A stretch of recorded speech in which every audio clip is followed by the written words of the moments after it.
မြန်မာရွှေဈေးနေငယ်ကြပါတယ်မြန်မာငွေဈေးတွေကလည်းနေငယ်တက်ကြရှိပါတယ်အားလုံးပဲမင်္ဂလာပါစိတ်ချမ်းသာခြင်းကိုကြမှာခြင်းနဲ့ပြည့်စုံနိုင်ကြပါစေဒီနေ့က24ရက်နေ့6လပိုင်း2025ခုနှစ်လက်ရှိကျွန်တော်ပြောနေတဲ့အချိန်ဟာထိုင်းစံတော်ချိန်မနက်ပိုင်း10:35မိန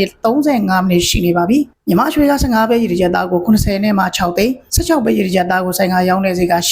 89,000ဆိုင်ကလက်ခံတဲ့ဈေး89သိန်း9,000နဲ့ပေါင်ဈေးရှိပါတယ်ရှိကျွန်တော်ပြောနေတဲ့ရွှေဈေးတွေကနေရာဒေသလိုက်ဈေးနှုန်းပြောင်းလဲမှုရှိနေတယ်လို့ဈေးနှုန်းနဲ့ငယ်ကွာခြားမှုလည်းရှိနိုင်ပါတယ်ဒေါ်လာနဲ့မြန်မာကျပ်ငွေဈေးနှုန်းတွေကဒေါ်လာကိုမြန်မာကျပ်ငွေဆိုင်ကရောင်းတဲ့ဈေးက4,580ဆိုင်ကလက်ခံတဲ့ဈေးက4,490ယူရိုငွေတယူရိုကိုမြန်မာကျပ်ငွေ9,310စင်ကာပူငွေဒေါ်လာကိုမြန်မာကျပ်ငွေဆိုင်ကရောင်းတဲ့ဈေးက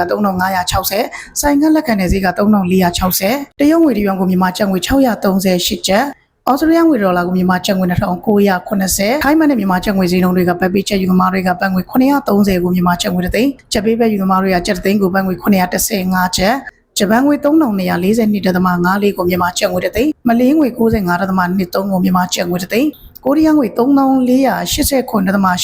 န်မာကျပ်ငွေ3သိန်းအိန္ဒိယငွေ1,890.35ကိုမြန်မာကျပ်ငွေ3သိန်းလက်ရှိကျွန်တော်ပြောနေတဲ့ငွေဈေးတွေကနေရာဒေသလိုက်ဈေးနှုန်းပြောင်းလဲမှုရှိနိုင်တယ်လို့ဈေးနှုန်းနဲ့ငယ်ကွာခြားမှုလည်းရှိနိုင်ပါတယ်မိမိတို့အနေနဲ့ငွေလွှဲတော်မယ်ငွေလဲလဲလုပ်တော်မယ်ဆိုရင်ဝန်ဆောင်ခပေးတဲ့သူရှိကိုအရင်ပုံဆက်ပြီးမှငွေလဲလဲလုပ်ကြပါလို့ကျွန်တော်ကကြံပြုချင်ပါတယ်မြန်မာရွှေဈေးငွေဈေးတွေကိုအများအားတင်ပေးပါတယ်မြန်မာရွှေဈေးငွေဈေးတွေကိုသိချင်နေဆိုရင်ကျွန်တော်ရဲ့ဗီဒီယိုတွေကို follow လိုက်လုပ်ထားနိုင်ပါတယ်အားလုံးပဲစိတ်ချမ်းသာခြင်းကိုကြမှာခြင်းနဲ့ပြည့်စုံပြီးအနေရခင်းလို့ပြရှိနိုင်ကြပါစေ